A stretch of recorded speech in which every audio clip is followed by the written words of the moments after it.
Skleroseforeningen har i de seneste år fulgt den fremadskridende udvikling inden for behandlingen af sklerose med stamceller. Og forventningerne til netop denne type behandling af sklerose er meget store. Vi var derfor meget stolte over at kunne invitere en af verdens førende pionerer inden for stamceller og sklerose, Dr. Richard Bird, til København. Dr. Bird havde kun mulighed for at besøge København i forbindelse med et møde i Sverige i efterårsferien. Og derfor var det ikke lykkedes os at få en af de danske neurologer fra Rigshospitalet til også at deltage i foredraget. Det skal ikke ses som et udtryk for ond vilje, men blot som et udtryk for uheldig timing. Og foredraget, du nu skal se, er i 2 dele. I første del forklarer Dr. Bird om sin nyskabende behandling, og i anden del besvarer han spørgsmål fra publikum i salen og dem, der så med på sociale medier. Og med de ord overlader vi scenen til Dr. Richard Bird. Thank you. So I want to thank the MS Society for inviting me here tonight. It's a pleasure, it's an honor.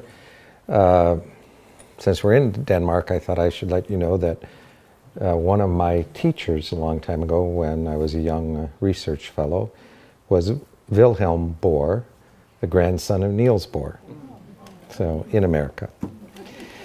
All right, so I was asked to talk about hematopoietic stem cell transplantation for multiple sclerosis. I'm glad to speak about it. There's a lot of interest in it. There's a lot of confusion in what we do too, so it's good to get out and talk about what we're doing. Usually when I give these talks, I like to focus on one point and stay on that point. On this particular talk for this audience, I'll kind of highlight 3 points. But if you only get one thing out of the talk, it's this right here, this statement, this point. No inflammation, no response. That's very important for our therapy as to whether it's going to work or not, because we don't want to apply it to someone where it won't help them. Now the hematopoietic stem cell, hematopoietic means blood, it makes all the cells in your blood, but it's also your immune stem cells, and it makes your immune system that determines friend from foe and fights infection, but also goes awry and causes numerous types of autoimmune or immune-mediated diseases. One of them happens to be multiple sclerosis. And the concept here is we just simply, with a rather gentle regimen, remove or knock down your aberrant immune system and restart it from the immune stem cell to make a new immune system. So that's the basic concept, and I thought this was a good quote from Socrates, in that the secret of change is to focus all of your energy not on fighting the old, but on building the new. And what I find is drugs for MS are really fighting your old immune system. On the other hand, what we do is build a new one. And so that's been our focus. And while Socrates said this, here's kind of my quote. I put my name smaller compared to Socrates, but here's my quote. Going from 0 to 1, from an idea to reality, is more exciting than going from n to n plus 1. And in college, my degree was in mathematics and chemistry, not in biology. I never had a single course in biology. And so this number 0 is kind of a magical number. The Roman Empire had no idea that there was such a number as 0. It was first the Indians that developed this number 0. So when I first started this, I had this idea. Nobody had ever done it. And to see it come to fruition and to changing people's lives, that's what's been very exciting, and it's what's made this all worth doing. So this is kind of how we started. This didn't happen overnight. The idea was actually even much older, in 1995. But back in 1995, I published my first animal experiments, and they're animal models for multiple sclerosis. And it worked in this model, and then we continued publishing a lot of basic science things, mostly in more basic science-oriented journals. And back then, when I was doing this in animal models, there were other people working in animal models to use the hematopoietic bone marrow or blood stem cell, depending whether you get it out of the blood or the bone marrow, to try to cure these autoimmune diseases, and doing it in animals as preclinical proof of principle. And that included Van Beckham, Professor Van Beckham in the Netherlands, Professor Slavin in Israel, Professor Ikehara in Osaka, Japan, and Professor Good also in the United States, but no patient had been done. And this second paper was a publication, an editorial saying this is why we need to do this in patients with multiple sclerosis. And it was actually from this editorial that gave impetus for IRB approval in Thessaloniki, Greece, for the first patient to be treated. We actually treated the second patient and then have continued on. So here's a group of papers we published from 95 to 98. Then finally, we started getting the big name hematologic journals. Blood is probably the best or biggest name hematologic journal. And we were finding certain things. For instance, published here in this blood journal, what we showed is that if we treated these animal models of EAE, a model of MS, early, we could really cure them. If we waited till later, we didn't seem to help them. And in this particular model, a TMEV or viral model of MS, we didn't help them. In fact, the animals could die because the virus took off with hyperinfection. And it's probably, in retrospect, very good I didn't start with that model, otherwise I would have stopped, because there's always a concern, is MS due to an active virus? In this model, they get infected with TMEV in the animal, and it sits dormant, and the immune system keeps it in check, but it causes demyelination, a disease like MS, and a transplant will allow that virus to take off. In no case have any of our patients behaved that way. In fact, they behave like the EAE model, the autoimmune model, without infection, without virus during the transplant. Nevertheless, I'm always suspicious that there may be a rare individual that has a viral-induced rapid demyelinating disease, in which case we wouldn't want to apply this therapy, and I'm always conscientious about that.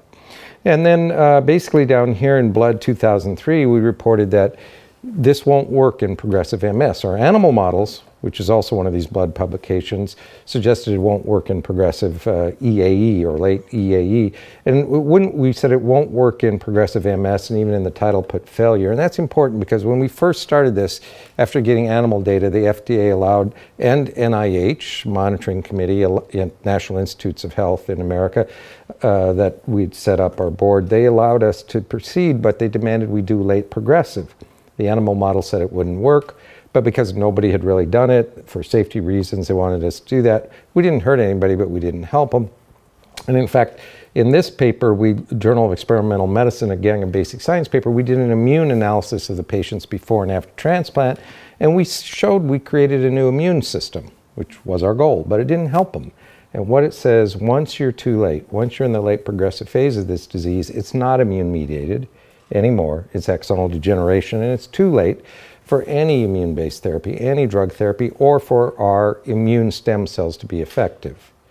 Okay, and that's very important because to this day, I think there's a misunderstanding by neurologists that they're going to use this in late progressive MS, and it won't help the patient then. And we've shown that going back to our 99 Blood journal, our 2003 Blood, and our 2005 Journal of Experimental Medicine. After that, we started getting publications here in blue in neurology journals, and this was in Lancet Neurology, our first summary of patients with relapsing remitting MS that got stem cell transplant and were doing very well.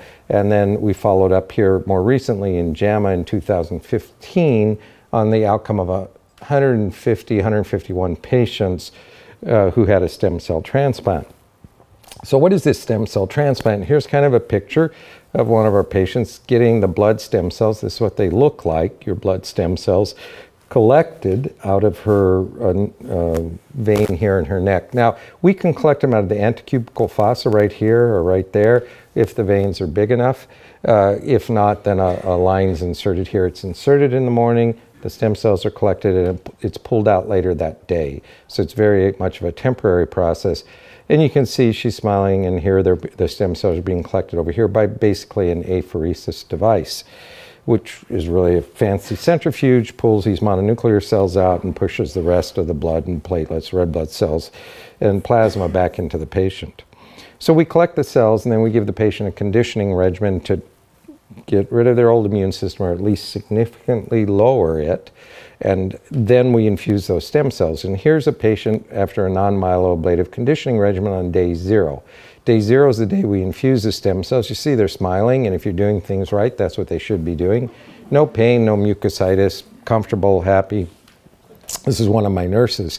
And I always use the word non-myeloablative. That's very important. What does that mean is we're not using those regimens used in cancer autologous transplant, which are much more intense and myeloablative.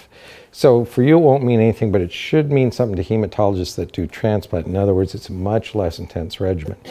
And so because we're focused just on the immune system, we don't want to damage anything else, unlike cancer, where you destroy the whole bone marrow compartment and you try to go as intense as you can without killing the patient. And that's not our goal here. So the results, what are the results? And here's not all my team. Some of them I need to get a better picture. There's 16 of us, but and many of them have been with me for a very, very long time. But what we're able to do is reverse neurologic disability, improve quality of life, and it's a one-time treatment, and afterwards the patients are drug-free. Well, they may take some drug, but no immune-based drugs for MS. So if they're on Tysabri or Gilenya or whatever, they're off all that, no beta-seron, nothing. And this reversal of neurologic disability is actually quite important because to date, no drug has reversed neurologic disability. If you call reversal of disability at least a 1-point improvement in the disability scale or EDSS scale. They haven't done that. What they do is slow progression of neurologic disability.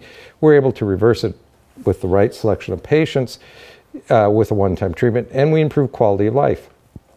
Okay, so that's very important. And so now I'm going to go on and show you these results that we published in Journal of American Medical Association about a year ago. And these 115 patients, nobody died from the treatment. One person did die later, unrelated to our treatment. It was due to hypertension, hypertensive cardiovascular event. The patient had hypertension before. It's not related to what we do. Of all these patients, we had only one positive blood culture. We felt it was a contaminant, not real. And that's because it was only one of 3 that was positive. It was an organism, Staph epi, which is commonly found on your skin.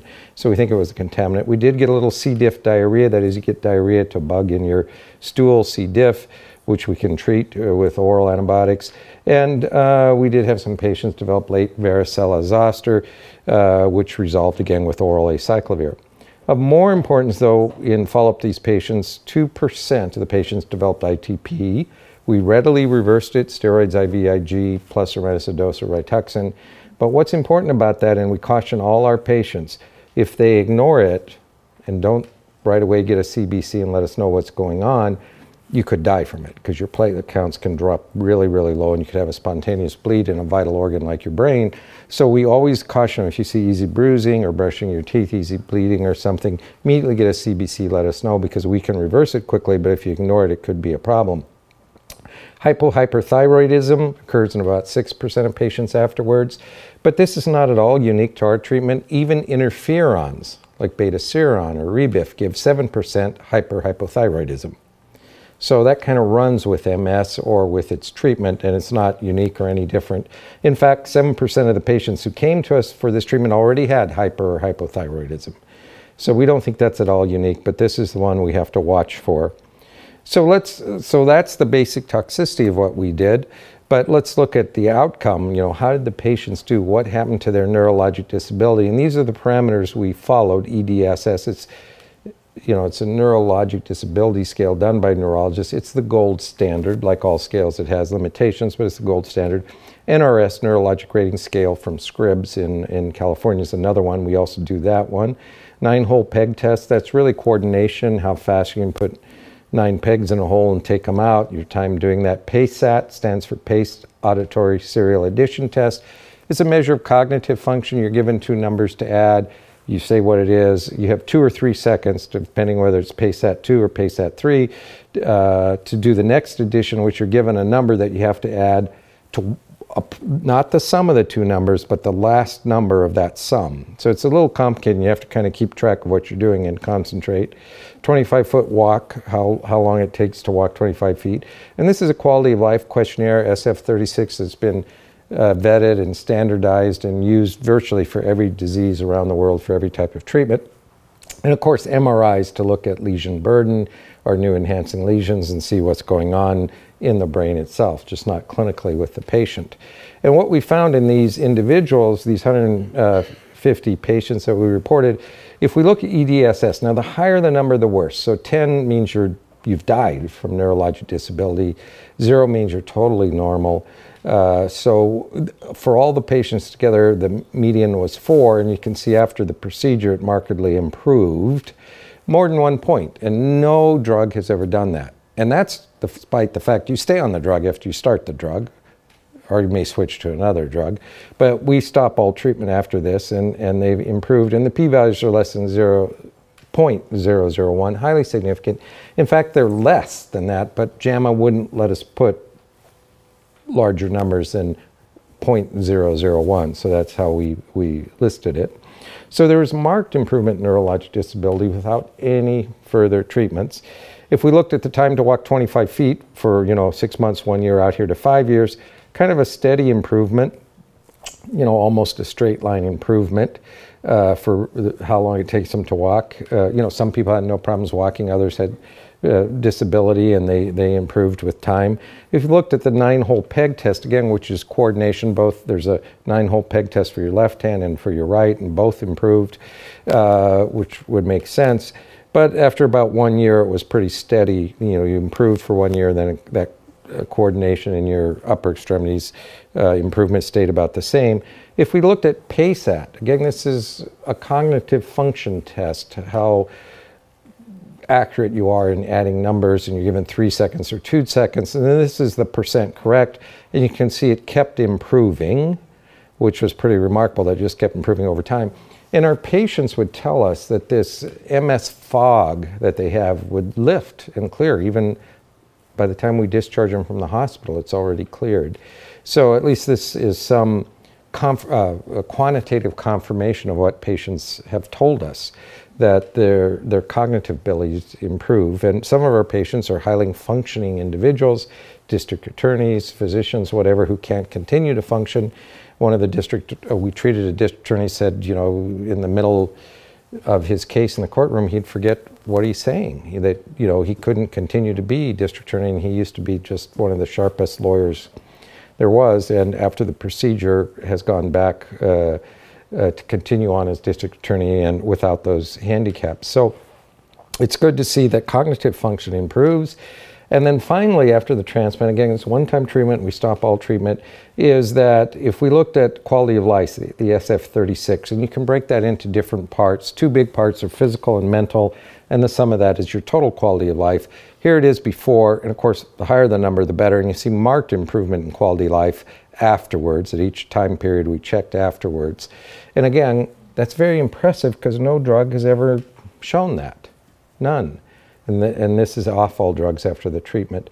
And in fact, we listed in JAMA as less than 0.001, but the p-values were actually 10 to the -8th, 10 to the -10th. These were phenomenal p-values. So you'd have to imagine 8 zeros or 10 zeros here, which JAMA wouldn't allow, and so it's just less than 0.001.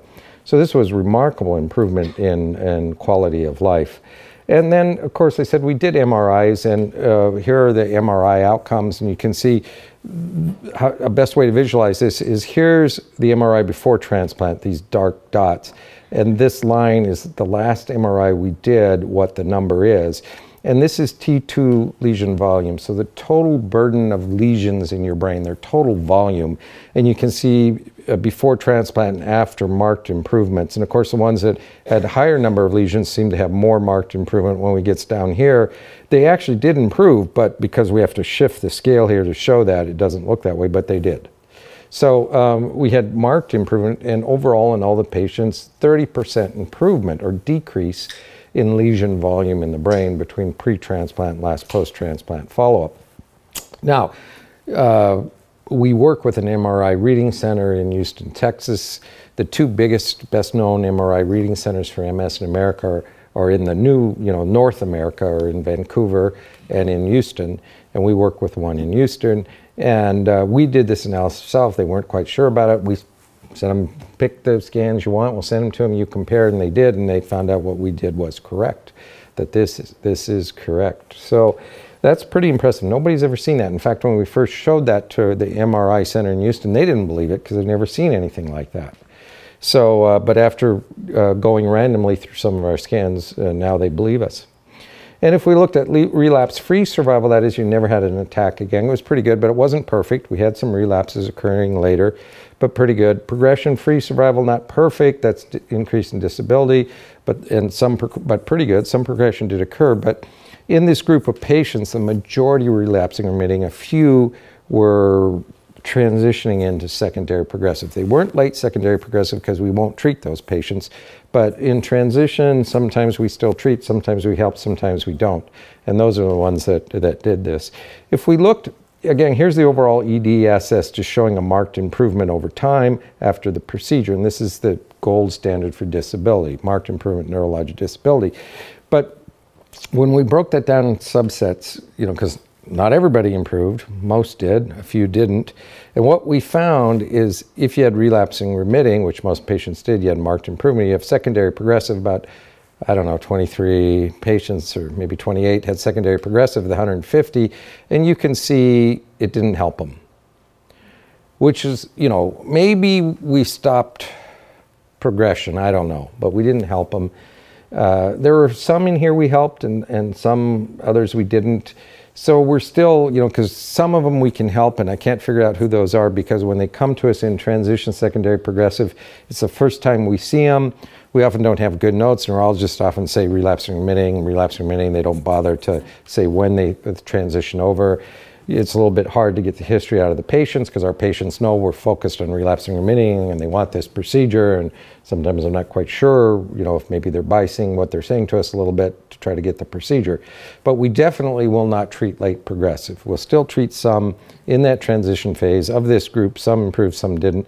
But these relapsing remitting having frequent attacks, that's the ones we want to treat. That is the ones where I say, the important point here is no inflammation, no response. If you have inflammation that is frequent acute attacks, you have enhancement on your MRI, you're seeing over a short period of time, a year or whatever, new lesion accumulation on the MRIs on the outside, you've got inflammatory disease, that's the group we can help.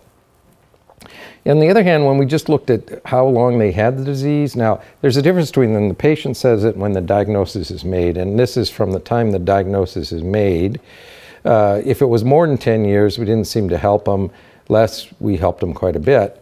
We looked at different ranges, more than 5 years, 8 years, 10 years, 12 years, whatever. But the cutoff seemed to be at 10 years here and was statistically significant. And I assumed that this is actually saying the same thing as this. The ones that had it longer have secondary progressive, but we did a multivariate statistical analysis, and actually they're independent predictors. I thought they would be showing the same thing, but they're not, according to the data from our center. And then finally, if we, looked at things like age before the procedure, so here are the ones 18 to 25, the youngest ones, they just kept improving, did remarkably well. But even these older ones, age 46 to 58, improved. Not as much, but they improved. And I didn't put this in our JAMA paper, and I didn't intentionally because I felt it would be misleading, because we selected people for active inflammation. So if you're older and you have new enhancing lesions, you have gadolinium, and we can still help you.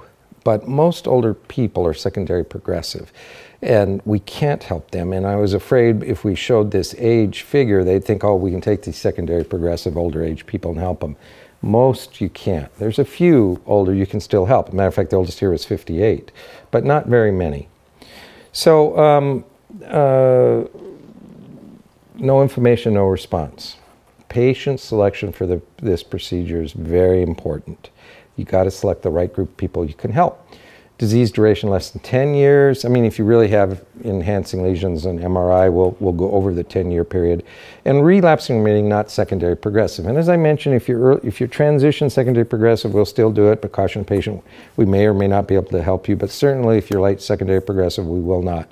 How do you know if you're secondary progressive? Patients ask me that because their doctors generally don't really tell them when they transition into it, because maybe it's a gradual transition. And as far as the doctors are concerned, treating them out there, it doesn't make any difference. They have nothing really for secondary progressive, so they just kind of treat with all these immune-based drugs that you treat for relapsing remitting. But how do you know? Relapsing remitting is immune-mediated destruction of the myelin.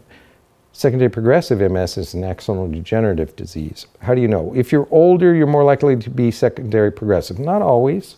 As I said, we did a person as old as age 58 and they got better and they were relapsing remitting.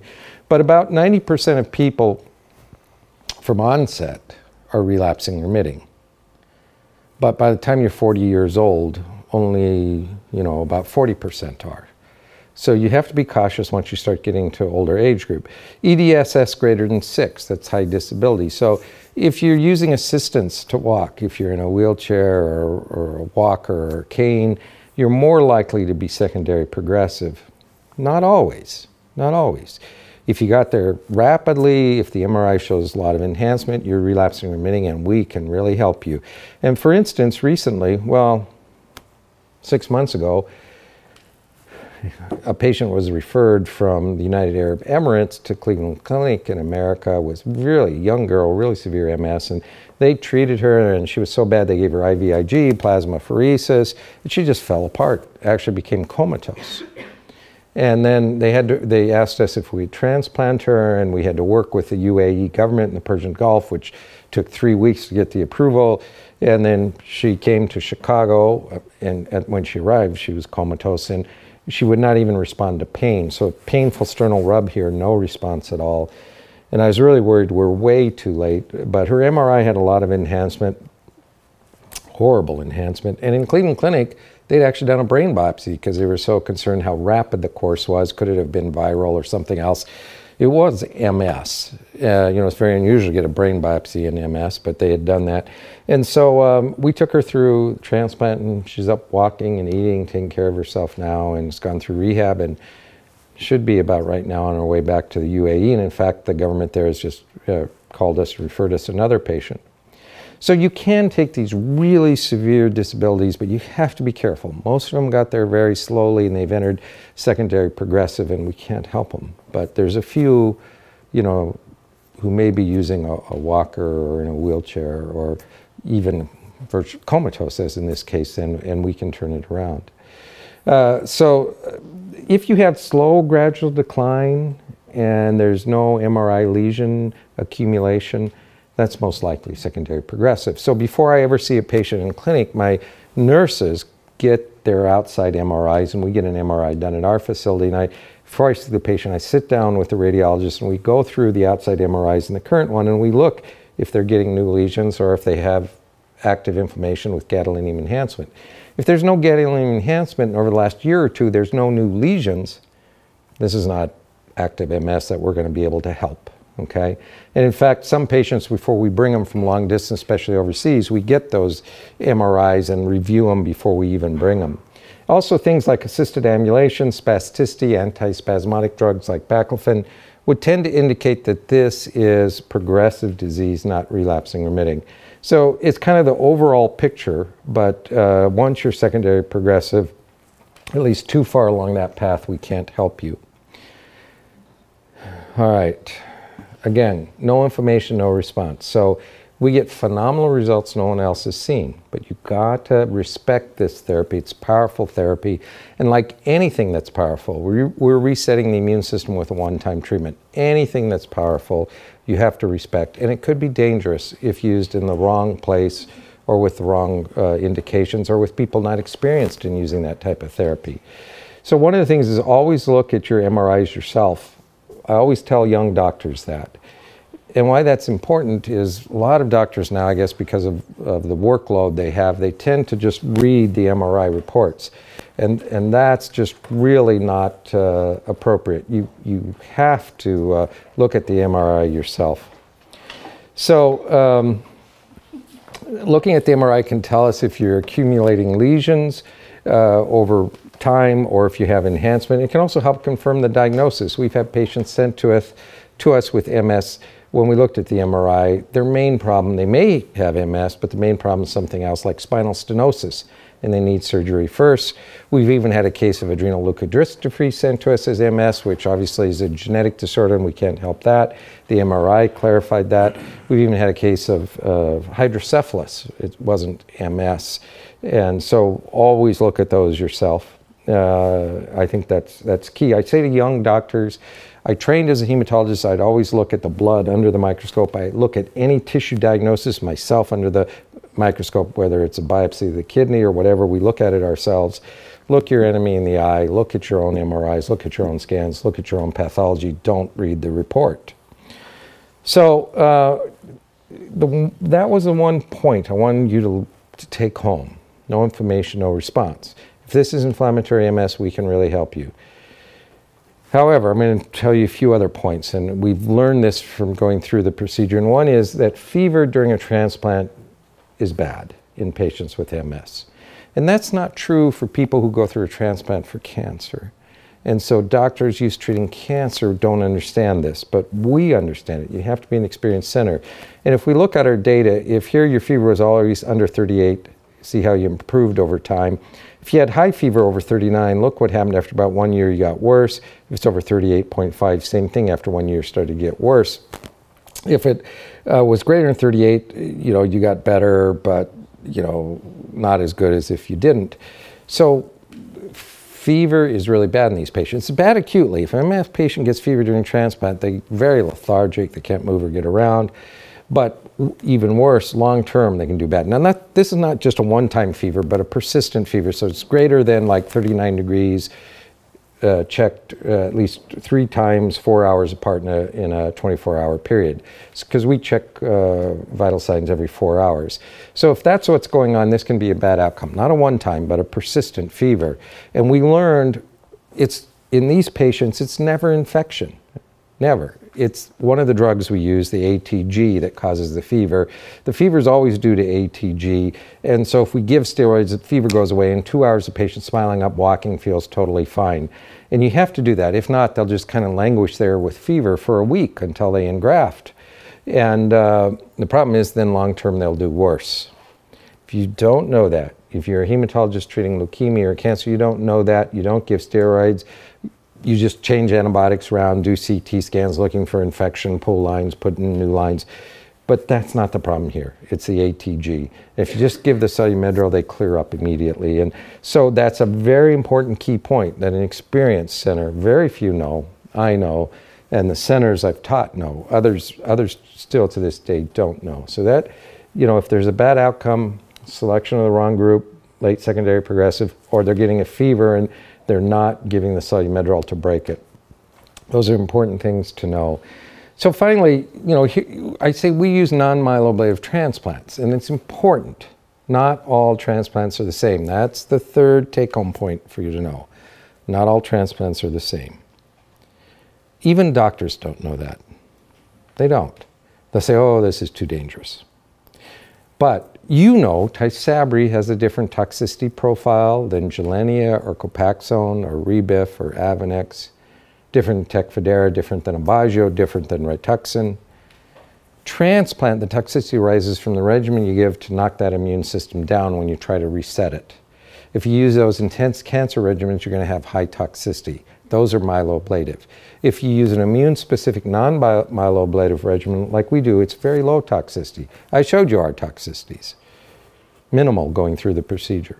So here are some newer data. Our paper in Lancet Neurology, I'm not going to go over. I just went over our JAMA paper, but 2 other centers. Dr. Berman is in Uppsala, Sweden here. And I just want to show you, how that turns out. Here's this paper, and as I mentioned, a few were early transition, secondary progressive, others relapsing, remitting. And, most of the patients were younger, 26 to 45. Most they had at least 2 relapses. And before coming to us, an average of 3 treatments tried, and I showed you our results. The HALT trial, which was published in JAMA Neurology, did a much smaller number of patients, 24, and they had 2 relapses in 18 months. We had 2 in 12 months, so we're taking more inflammatory disease, and we had a little better outcome than they did, but they had good outcome, and their, patients otherwise look about the same as ours. We had 3 prior treatments for transplant. They had 2.7. Here's the Swedish University of Uppsala experience that was published, 40 patients, most relapsing remitting, well, more than 40, most relapsing remitting. And they're very good in Uppsala. They think just like I do. You know, they'll do secondary progressive in transition, but not late. And this is, you know, that group that they published.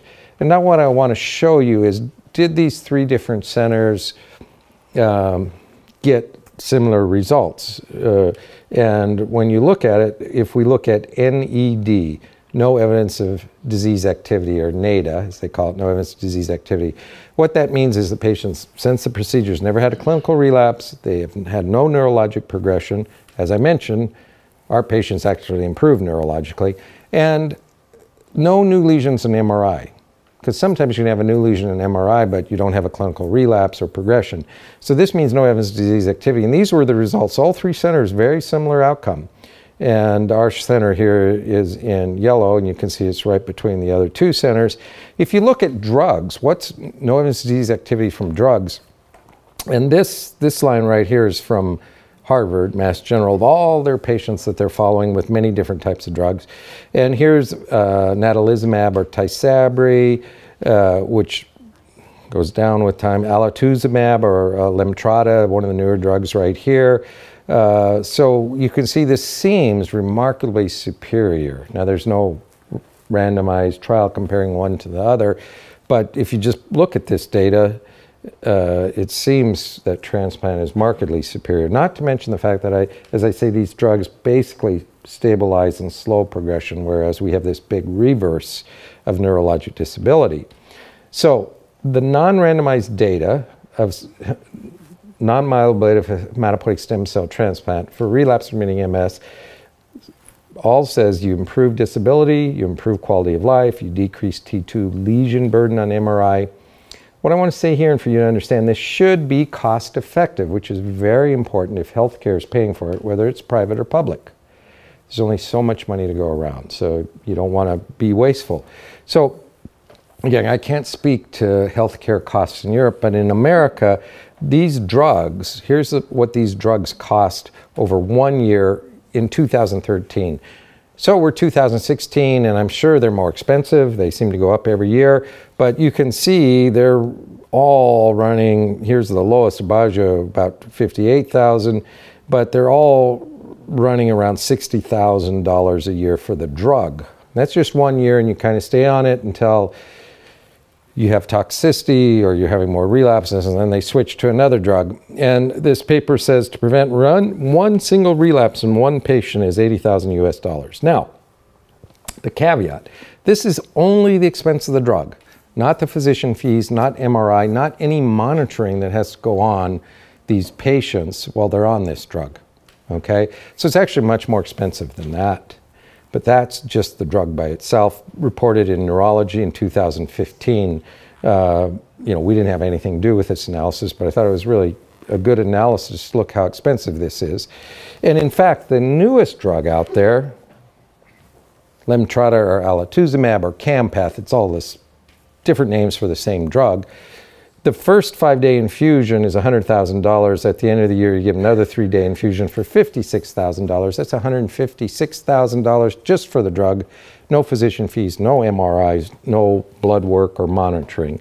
Extremely expensive. On the other hand, transplant with a non-myeloablative regimen, the way we do it, insurance companies figured out in America that we're cost effective and they're paying for it. But if someone doesn't have insurance coming from overseas, the charge is $125,000. So if you annualize this over about 15 to 18 months, transplant's superior because it's a one-time treatment. It's certainly superior within 1 year compared to alatuzumab in terms of cost. Now, we've never done a formal cost analysis. That's why I'm saying it should be, but we haven't done the formal cost analysis. And that's very important, is the cost of any therapy in terms of, the burden on society. And in fact, as I mentioned, in America, almost all our insurance companies will pay for this.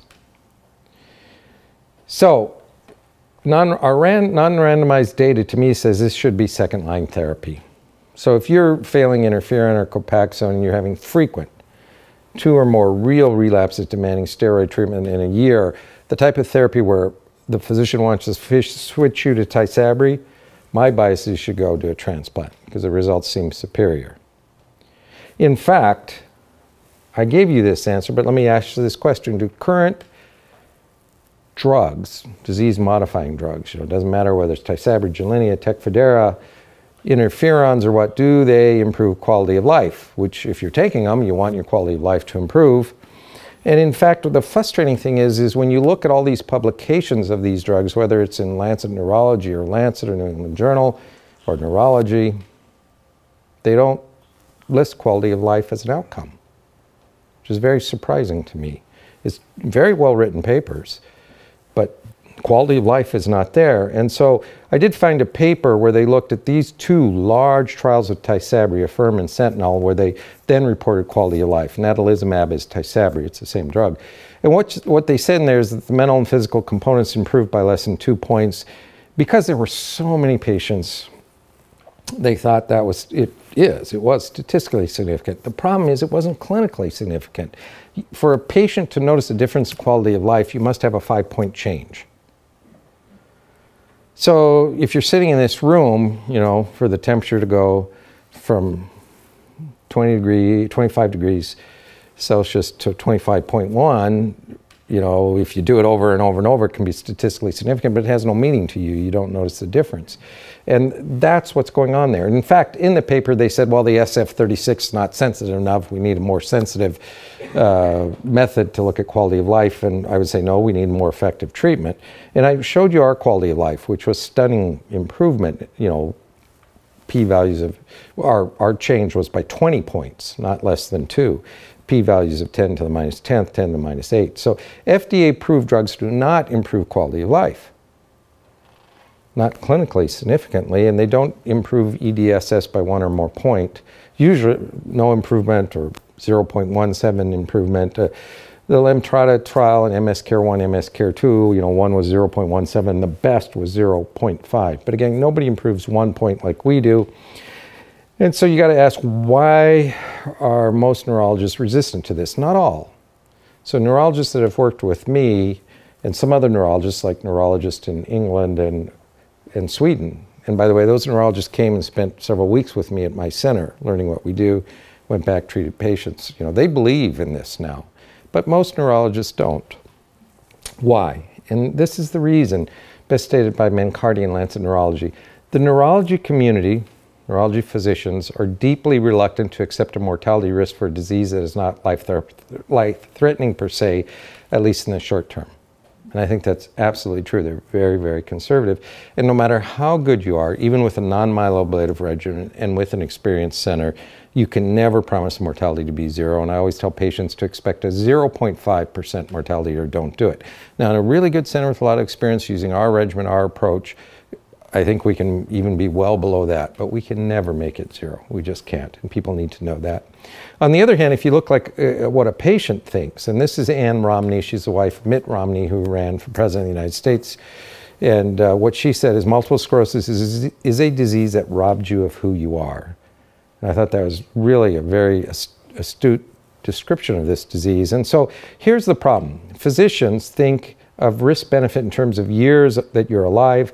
Multiple sclerosis patients, or at least most of them, think of risk-benefit in terms of quality of life years alive, which kind of makes sense. We're all going to die, every one of us in this room. Do you want to live that life just continuing to decline in a wheelchair and incontinent and losing cognitive ability and being a financial burden on your family?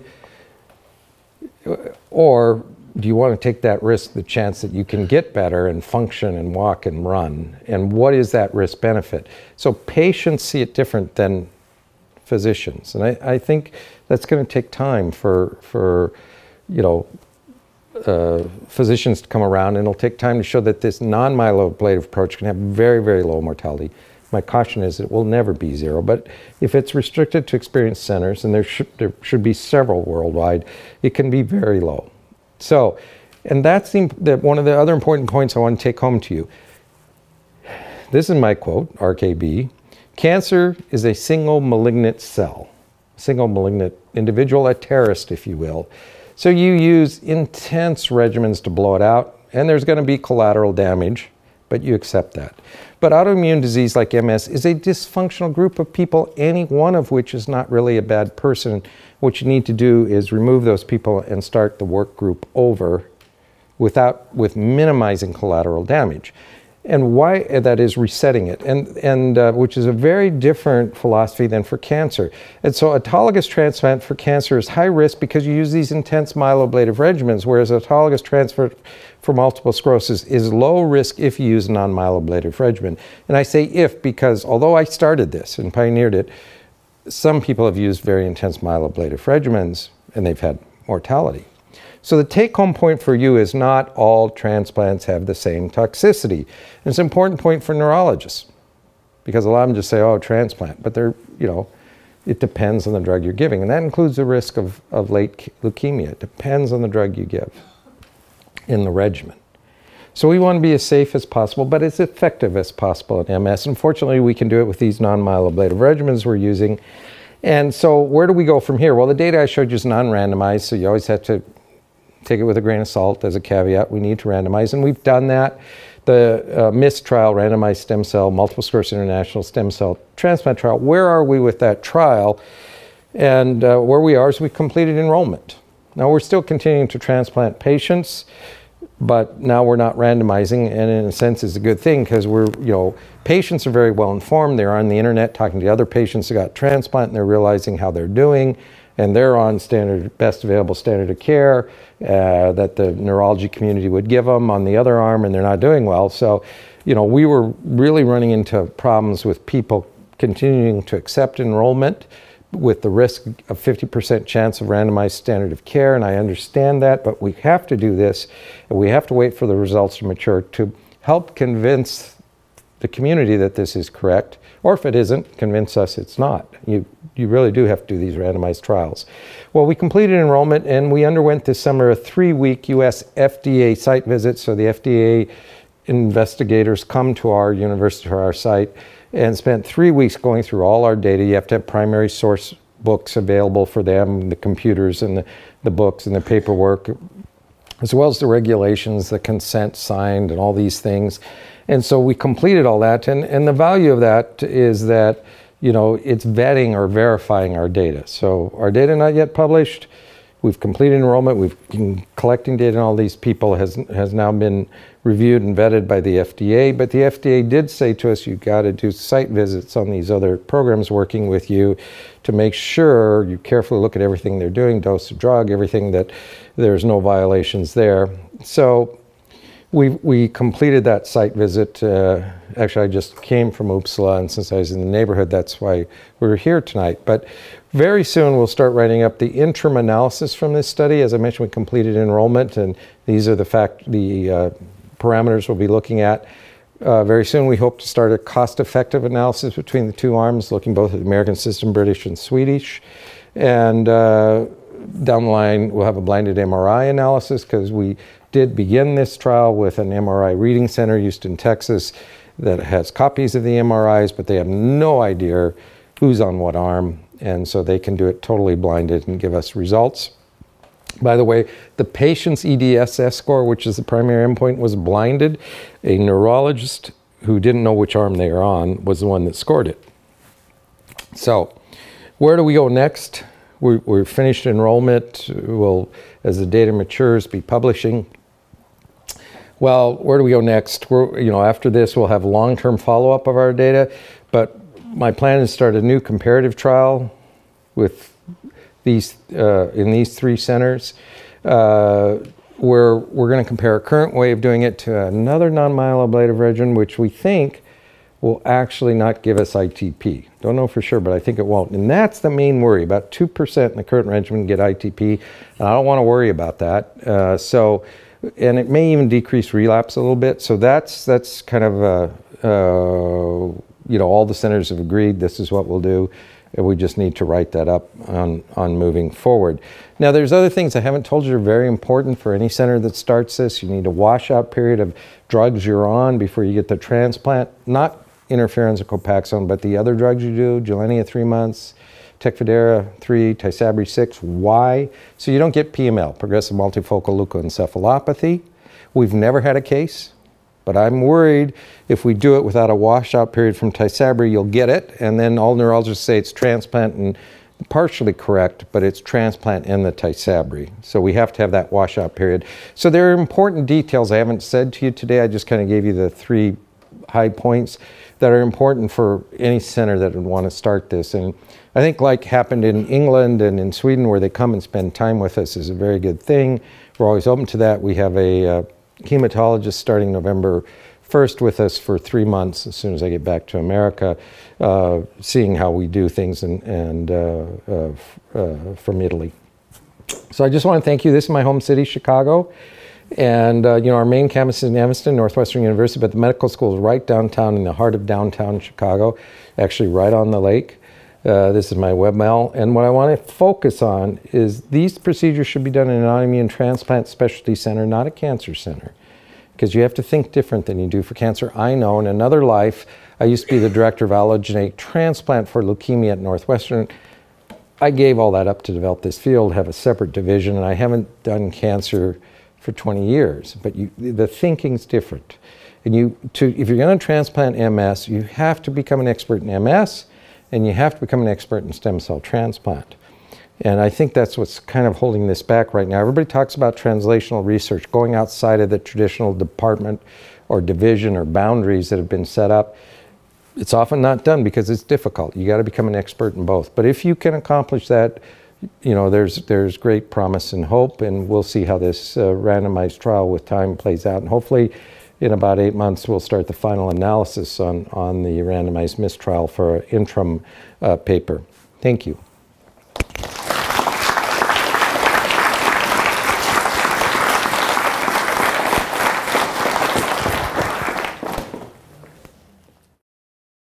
We understood now that for secondary progressive, there is actually they can't use this treatment. But what if I got MS tomorrow, for example? Would I go to you directly? When would you start a treatment like that? So most likely the answer, if you got MS tomorrow, is you'd wait a year on standard drug therapy and see how you do. If you're not doing good, that is having new lesions, enhancing lesions, or frequent attacks, then we would evaluate you and consider you for this treatment. There's a rare exception. That very, very rare patient has a very fulminant onset, like that young girl from the United Arab Emirates that we treated. But most people won't be that way. So we'd like to see you get a year of treatment of standard therapy, and then if you're having frequent relapses, come to us. And so in our first study, we wanted 2 such attacks over a prior year, despite at least first-line therapy. In our new study, it'll be 2 such attacks despite first-line therapy, that is one of the interferons or Avonex, in the preceding 12 months, or 1 attack on a second-line drug like Gilenya or Tysabri would make you eligible.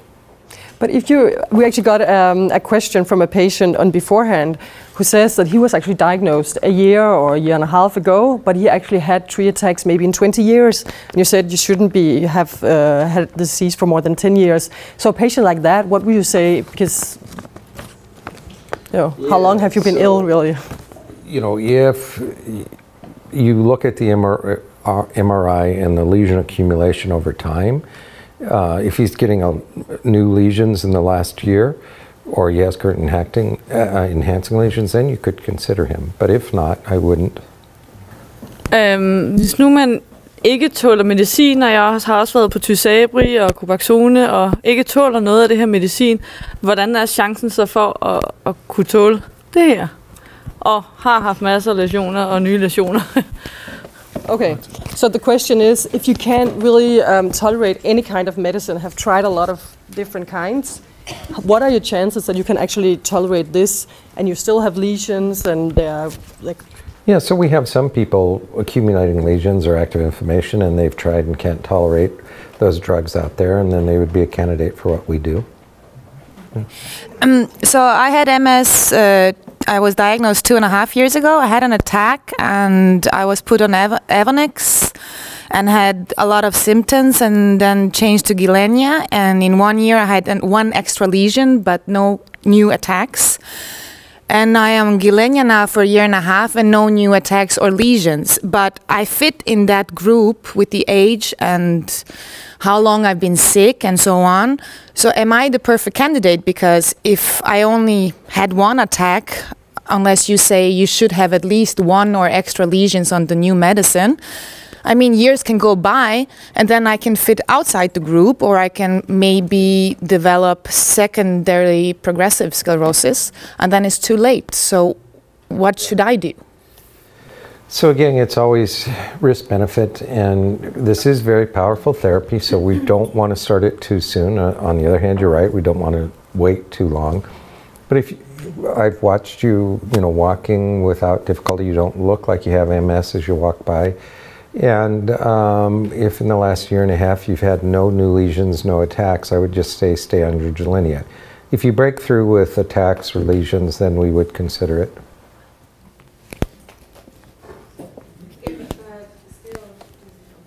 Because there's more to MS than just the visual. There's a lot of things going inside the body, and that can be worse than an attack, the symptoms we have. And sometimes it can be hard to live with that. That's why I'm asking if that could help with the So what symptoms. I can tell you is finding the proper place for this therapy will be important.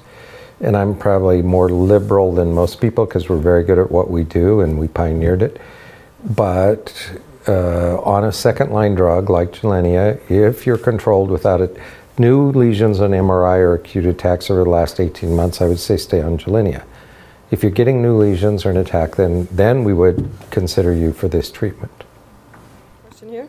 Could you say a few more sentences about the difference between the myeloablative and the non-myeloablative drugs, and what happens if you use the myeloablative drugs for the immune patients? The people, myeloablative are the standard cancer regimens. These are very intense alkylating agents. And the people that advocate them do so on the basis, or radiation, total body radiation is myeloablative. The people that advocate that approach, they want to totally try to destroy as much of your immune system as possible. My approach is to try to knock it down enough to reset it with as little damage to the person as possible. Now, myeloablative really means if we don't give you back the stem cells, you will die, because it's so intense.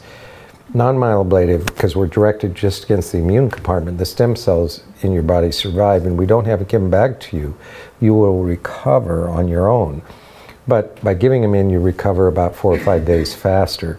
So about day 9 or 10 after the infusion, you engraft and are discharged from the hospital, and it just makes you recover a lot faster.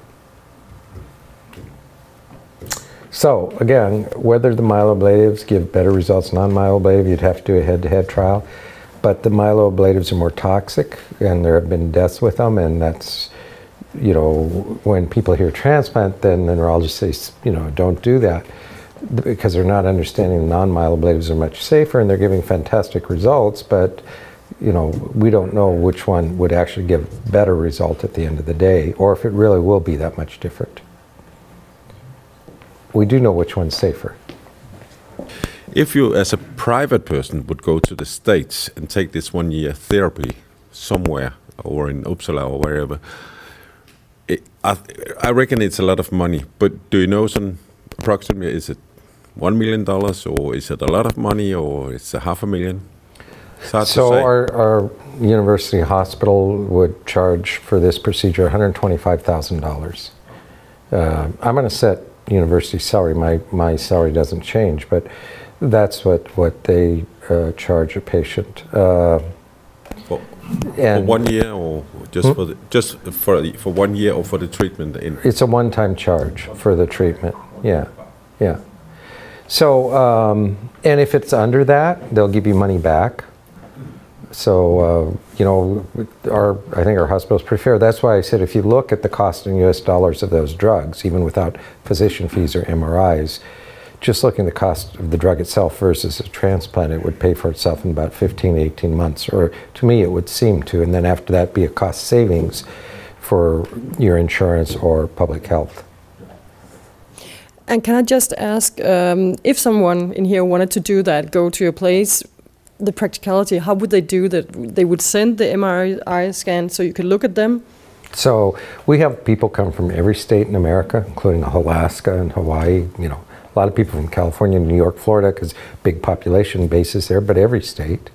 And we have people come from overseas.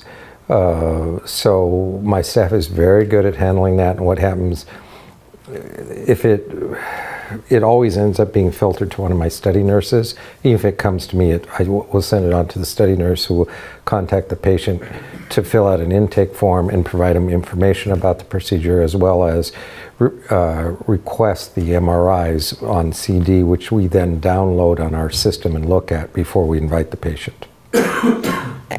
And is there waiting line? I mean, fast would you not be able to? too much. So if I go overseas to talk, we don't have anybody in-house for the procedures right now. Nobody's in-house. But otherwise, so there might be, due to my schedule, a few weeks shift, which is not usually an inconvenience when they set the schedule for a patient. The more limiting factor in America is waiting on insurance approval. Although insurance almost always pays, it often takes a while for them to respond. So that tends to be the rate limiting step at the moment. First of all, the procedure you do, is that the same as the one they do in Mexico and India and so on? There's a lot of places out there who's claiming that they do it the same way you do, but is it the same? Well, I can't say for sure for these other places because I don't know exactly what they do and I haven't seen any publications from them. What I can say is a patient did send us the regimen from Mexico, and it's not what we do. But, otherwise I have no information and I haven't seen publications. So, I don't know. But the places for sure is the one in Uppsala, yourself, so and then the one in the UK. Protocol our way. They're very experienced and very good. Okay. And the University of Sheffield in the UK. Okay. Next one. What would it take? And University of São Paulo in Brazil. But they don't do too many. But they do it right now because they're on pause in Brazil. Brazil is on pause because of... No. No? Brazil too is also? No, Brazil's a center. It's a long story, but they're a center that's been trained by us as well. Next question. What would it take for this procedure to be first choice of medicine? Because when you get MS is a serious disease. So the sooner you can eliminate it, I would think the better for the patient. Well, I view this, again, it's all risk benefits. I view it as second line therapy if you're failing Copaxone and interferon. Failure means frequent acute attacks. Or if, that is 2 or more in a year, or on a second line drug, you have an attack. Then I'd view this as the appropriate place for this therapy, but not up front. There's a rare exception. Let's say some people, again, MS is kind of a little different in different people. Some people with their first MRI and first attack have a ton of lesions, and you wonder how they're still walking. Their MRI is a lot worse than their physical neurologic condition clinically, but those burden of disease in brain is going to catch up very soon with disability for them.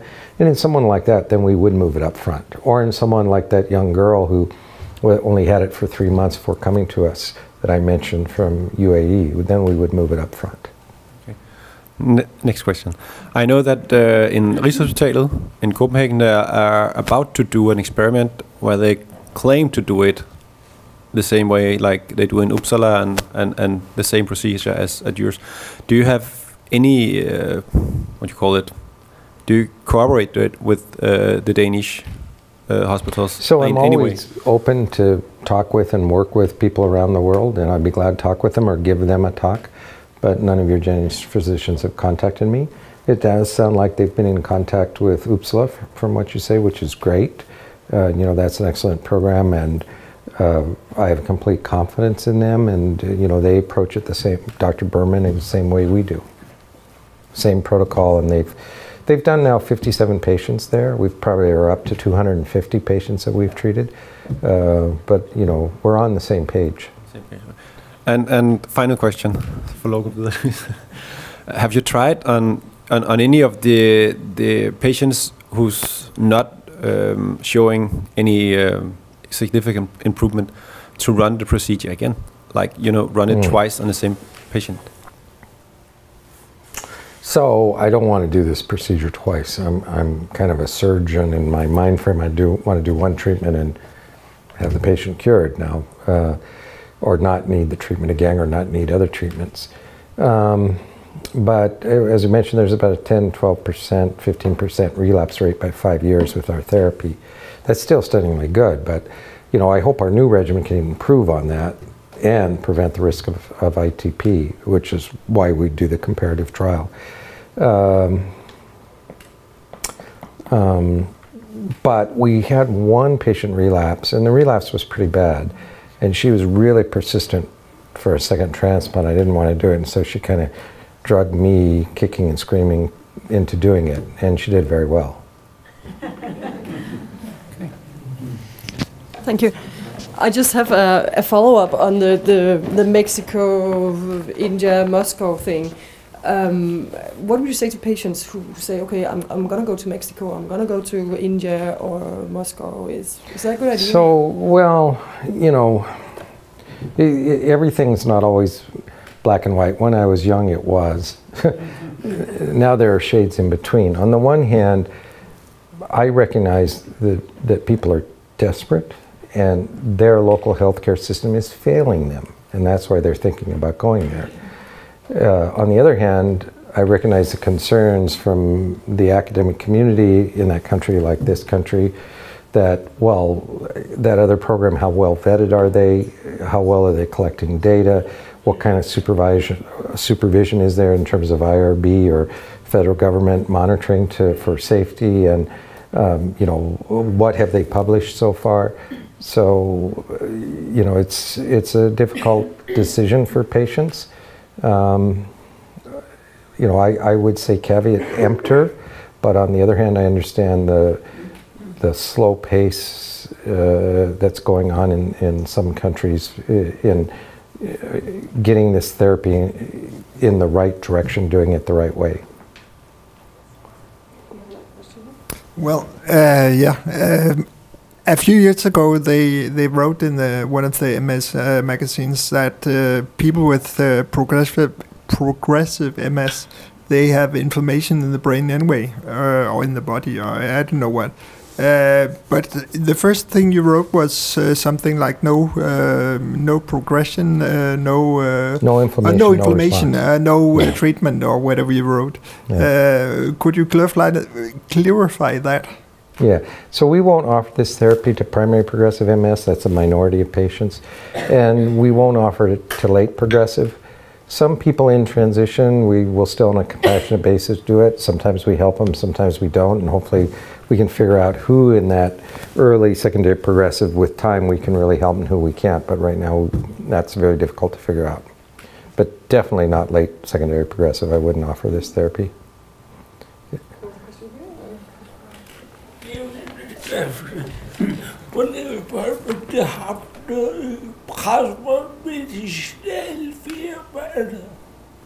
Forstår du, hvad jeg siger? Ja, du snakker om medicinalfirmaet, ikke? Jo, det har noget pres. So the question is, has there been any pressure from the medical companies against this kind of treatment? No, we have no pharmaceutical support, zero. There's no drug company money. On the other hand, there's been no direct pressure against it. No. Just ask if the de har kommet noget pres. Yeah. Yeah. So the question is not if you have pharmaceutical support, but if there is pressure against this transplant from the industry. No, I haven't noticed any. I think the problem is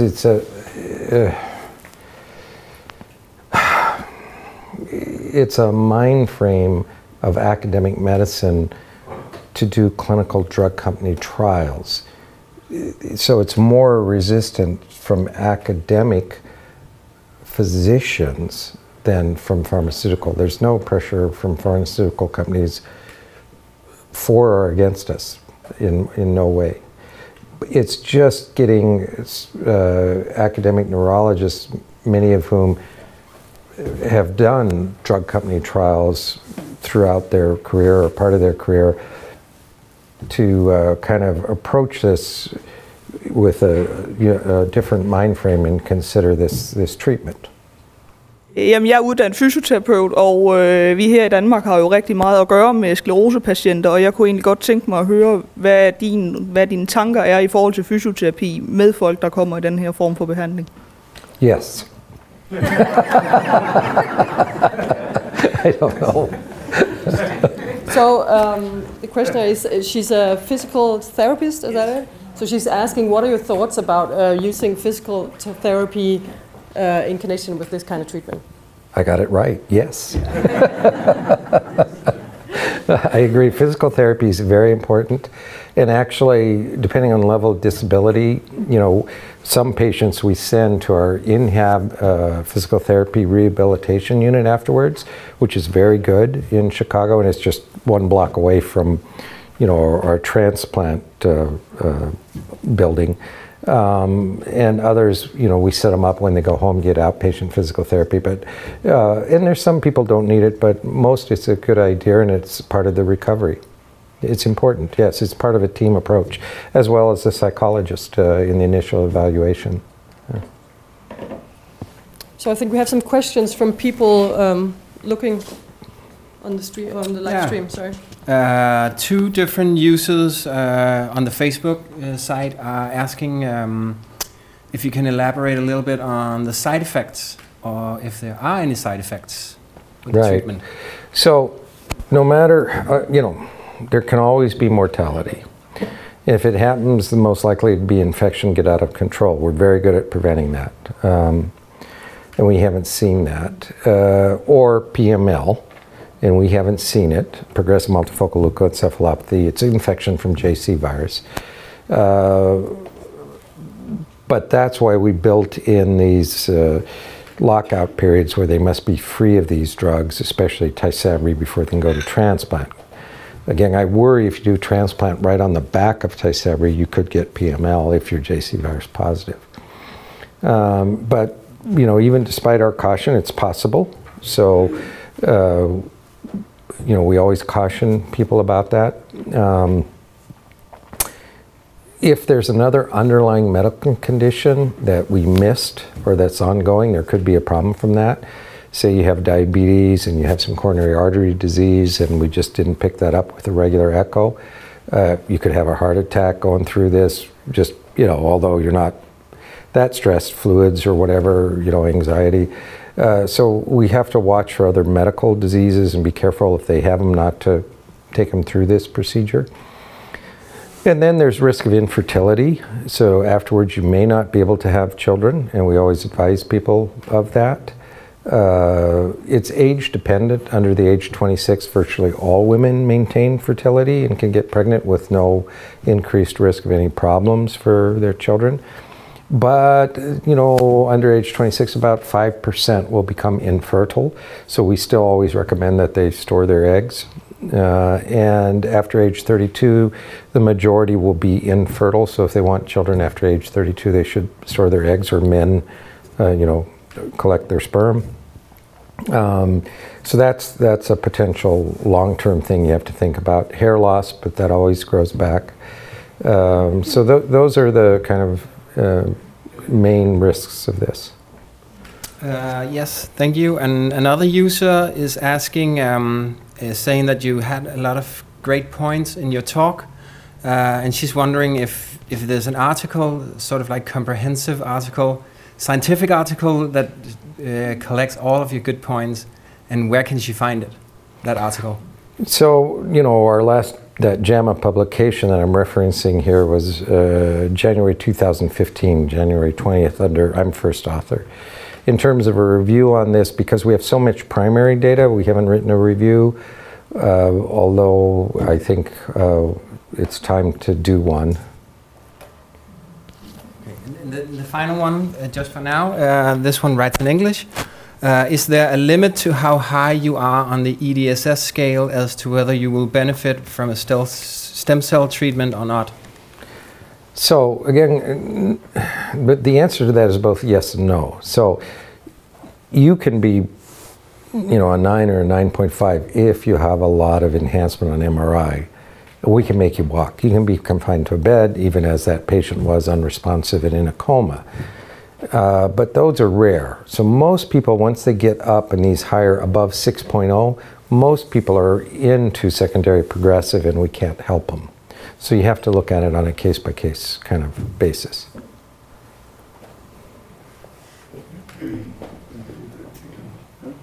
Not all. Someone could have an acute attack, get up there and be recovering. But again, they've had several significant acute attacks, and those people we would treat. Så vidt jeg har forstået, så var der forbedringer både på MR-scanningen og læsioner, og samtidig også på det kognitive. Er der noget forbedringer omkring fatigue? Did you get that? Or? So, as she understood, you see improvement in cognition and a lot of stuff. Do you see anything on MS fatigue also, or? So, these are the scales we're doing, and we haven't, gone beyond that. We're not doing a fatigue per se, but almost all of our patients say that there's a few exceptions, but almost all of them say that fatigue, disabling fatigue, is one of the things that disappears. The having to require an afternoon nap is gone. They can work through the day. That this is one of the symptoms that, that they're so glad vanished. Okay, I try to make it short. I work with a company, American company called ASEA. They work with these signal molecules about redoxing. I don't know whether you've heard about them, but it's been proven by scientists these signal molecules when our bodies they degenerate as when we get older. My wife, she's got sclerosis, and she's now had this for about a year now, and she has been improving the energy. Do you know anything about these the cells and the signal molecules? Because when we get older, they go down in energy. And ASEA is one of the companies in the world that are really working seriously with this. Do you have any comments on that, or? Well, yes and no. I think as we age, kind of everything goes down, and that's really entropy. Thermodynamics, the three laws of entropy, and of thermodynamics, and entropy increases, that is disorder. And so as we age, disorder within the cells increase. And so stem cells actually, on an aside, especially if we go to a different type of stem cell, the embryonic stem cell, I think we can help in terms of reversing entropy. Because although entropy always increases in a closed system, you can reverse it in a local system provided you're taking it from somewhere else. And so if you look at the entropy of a cell, a very, very early embryonic stem cell is very low compared to an adult cell. And if you have a technology to transfer that, I think you can really impact a lot of this, including aging. And in fact, that's one of the things we're studying at Northwestern. And in animals, we can reverse aging. So there's tremendous hope for stem cells in the future in many ways, including these axonal degenerative diseases and progressive MS. The problem is when you take this to humans, then you have to have very strict GMP conditions and no xenogenic exposure. That is, in the production of the cell line, no exposure to any animal product.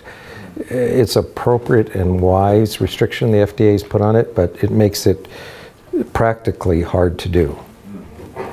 Not impossible, and people like us are working on that problem. Yeah. But ASEA is built on 30 years of science and about these getting the cells to work better together and so on, and the results all over the world is just skyrocketing. So it's very exciting to be a part of. So it's just thank you. Kan du spørge, om han har haft kendskab til nogen, som både har haft cancer og MS, som er blevet behandlet for canceren med stamceller og har fået en forbedring af sin MS? So do you have any knowledge of any cases of a patient who had both cancer and MS and actually were treated for the cancer, but got an improvement in the MS also? Sure, there are anecdotal case reports out there that that show that, both autologous and allogeneic. Yeah. I actually have some questions about the MIST study, because it's a little bit in reference to what you said over there about the pharmaceutical industry, that the neurologists are actually waiting for this study because they need randomized clinical double-blind or whatever. So when you said in 8 months you're going to gather the data from interim analysis, or so when can we see that published, or when do you expect that published? You know, it's best that I don't give a definitive date and just wait. We'll get it out as soon as we can. And how many people are actually participating in the MIST study? It's 110, 55 in each arm. Okay, and you're following them in 5 years, or? We'll follow them for a total of 5 years. Okay. And an add-on to that is, how long have you followed the longest person? I mean, the longest patient. How long have you been? 12 years. 12 years. Maybe a little longer. Not on MIST, but before MIST. And they keep on being as good as they were in the beginning, or? So, you know, I know patients we've done early on that are over 10 years, including this patient 12 years, who have had no relapses, no progression, and no new lesions on MRI. But we don't have that many patients that far out to say anything definitive. So do you have any thoughts on long-term effects? Because I know that's something that the neurologists also say, well, we don't know anything about long-term effects. So what are your thoughts about that? And what do you mean by long-term effects? You mean toxicity or benefit? Yeah, but I don't know what the neurologists, that's when you ask them, they say, we don't know anything about the Well, you always have to effect. worry about, you know, leukemia or MDS, but that will occur within 2 to 3 years of treatment. And with our regimen, we should not be seeing that compared to these cancer myeloablative regimens. In terms of late malignancies, again, the cancer myeloablative regimens, after 5 years you start seeing those where they're at a higher incidence than the general population. But with our regimen you should not, and that's because there's data using this regimen in aplastic anemia for decades and they haven't seen that. So 2 questions.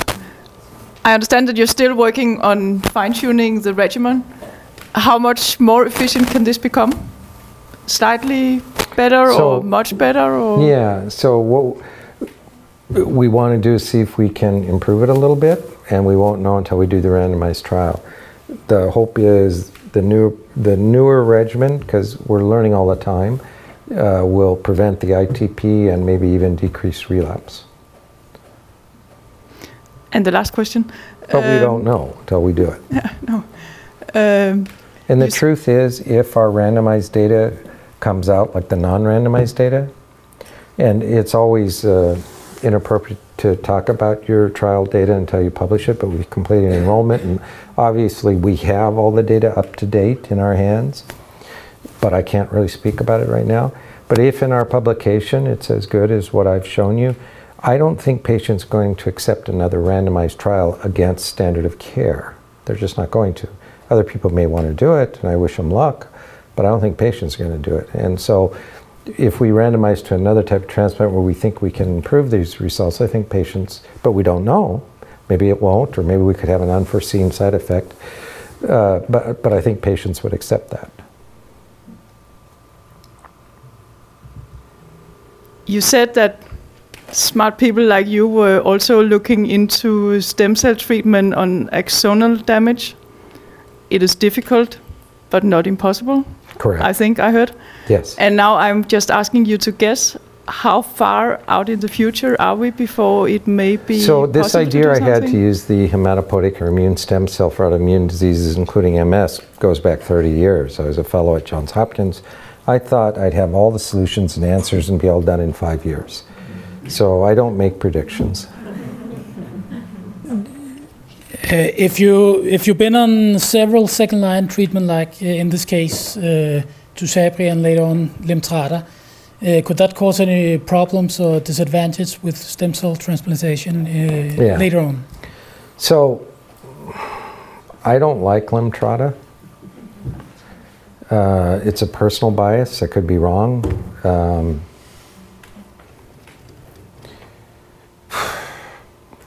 People will get upset at me for saying this, but I view Lemtrada as liquid HIB, because it knocks your immune system down and doesn't recover.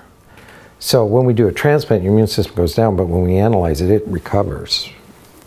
All your CD4, CD8 immune cell subsets all recover. With Lemtrada, they go down, they don't recover. And you get all these really weird autoimmune disorders, very high incidence of ITP with Lemtrada, even 5 years out. So much, much higher than what we see with our treatment. And so you have to get a CBC every month for 5 years, a blood draw to check your platelets. But the problem with that ITP is 1 week it can be normal, next week it can drop suddenly. So, you can't have your platelets checked every week. So it's almost a false assurance. There's a lot of other autoimmune disorders associated with Lemtrada. But more people are being treated with it, and the question is, what do we do if someone's had Lemtrada? Should we do a stem cell transplant? My initial bias is no, but then, people are pressuring us to do this, and so we're thinking, well, what kind of time window do we need to be off, not exposed to that drug before we do this, where we can do it safely? And for, like Gilenya and Tecfidera, 3 months seems adequate. For Tysabri, we want that 6-month window. Interferons or Copaxone, there's no window. You can go take them right up to the day we admit you. But Lemtrada, we really don't know, and my bias would be to wait 2 years, but I don't think people are going to accept that, so we're thinking, can we do it in 12 months that you haven't been exposed to it and do this procedure? But I'm worried, if you look at the lymphocytes in those patients, they're still like an AIDS patient. That's what, they don't have AIDS, and they're not getting these opportunistic infection, but their lymphocytes are like that, and so that's why I call it liquid HIV. And I'm worried that if we do the transplant, those lymphocytes are not going to recover like they would in our other patients. And, so this is an unknown. We don't know yet. And with time, I'm sure we'll be pushed to doing some of these patients who've had Lemtrada. We'll mandate at least a 1-year break off it before we do it. And then we'll just have to look at immune reconstitution afterwards, or see if anything different happens in terms of like much higher risk of ITP, or patients with getting Lemtrada also got good Pasteur disease and other immune-mediated disorders, and I don't know. Or my worries may be unfounded, but these are the thoughts that I have and have to second guess. And we'll probably cautiously move forward in treating people who've had Lemtrada with at least a year break off of it. Just have one more question here. Can you explain again why you have the inclusion criteria? So that you need to have one attack on the medicine or changes in the lesions? Inclusion criteria. We're looking for inflammatory disease. So if on Copaxone or interferons you have at least 2 real acute attacks needing steroids over the last year, at least one hopefully documented with enhancement on MRI, we would take you to this procedure. Or if you're on a second-line drug, like Gilenya or Tysabri, and you have an attack, clear attack needing steroids or enhancement in MRI, then we would offer this procedure. Okay, and what's the reason for that? Because, earlier you said that the medicine only slows down the process. It's all risk-benefit. There is, I have to emphasize, a very small if you do it right, but never zero risk of dying from a transplant. Okay, thanks. We just had a question here that was asked. What if you have another autoimmune disease like Morbus Crohn, for example? Crohn's? Yeah. Well, we do stem cell transplants for Crohn's as well. So would that be the same procedure? The thing about Crohn's is, that's a different disease. You have to approach each disease differently. Not only are these diseases different from cancer, but... I'm not medicine for it because I can almost control it with my diet, but it is a disease also. Yeah. Well, Crohn's, to really hopefully cure, we need long-term follow-up. But to get these really severe Crohn's into not just a clinical but endoscopic and biopsy-proven histologic remission, we've needed allogeneic stem cells, not autologous. So it's a different disease, and we need a different type of stem cell. But would you still treat the MS with this non-myeloblastic, I can't say it. Again, so if someone has another underlying disease, that's where we increase the risk of our procedure, and that's where I hesitate to go forward.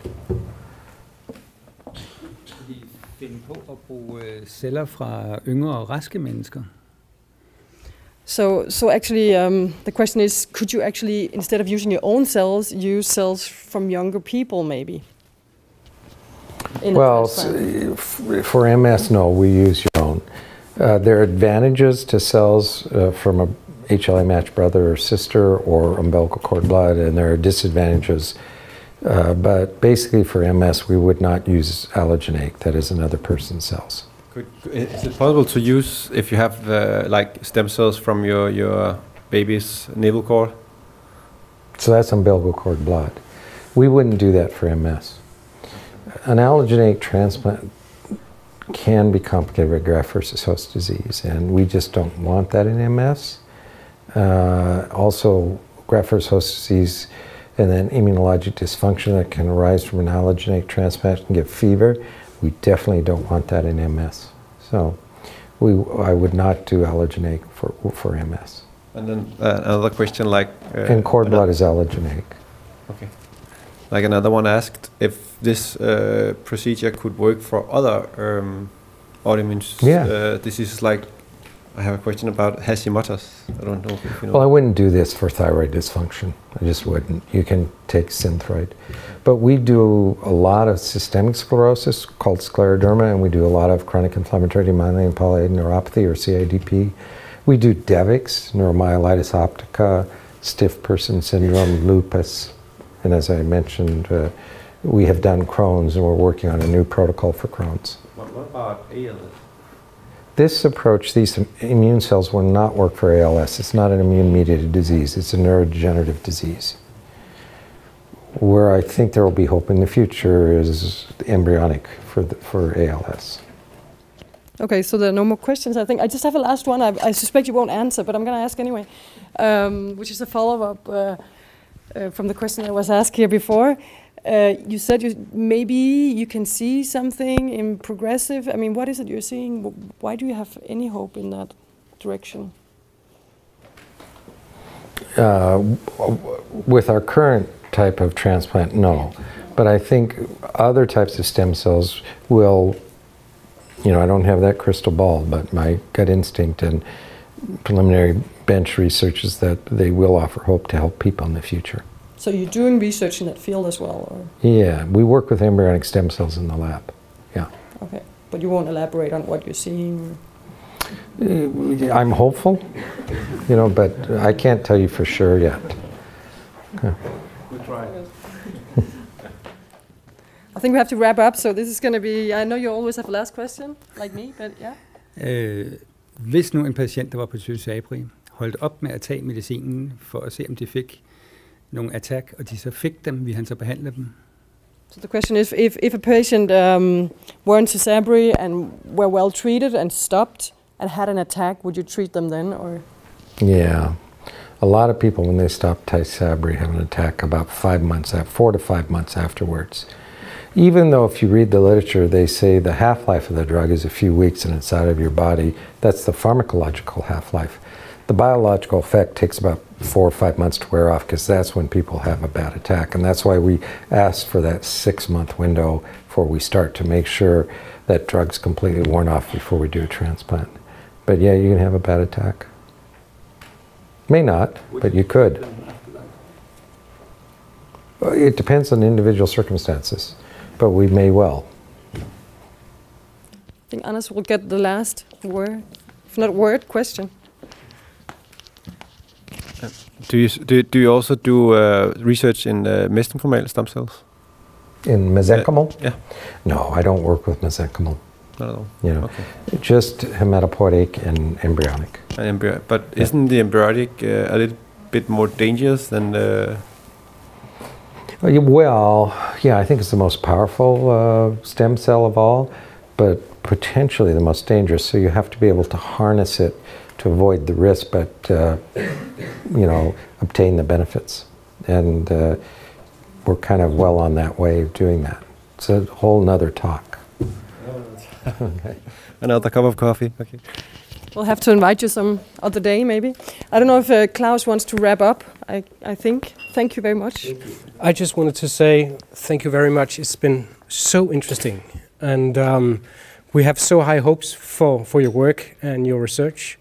And actually, I found out a little earlier today that there's an American institution called Scientific America who highlights certain people who are have made specific achievements within science, and they highlighted you.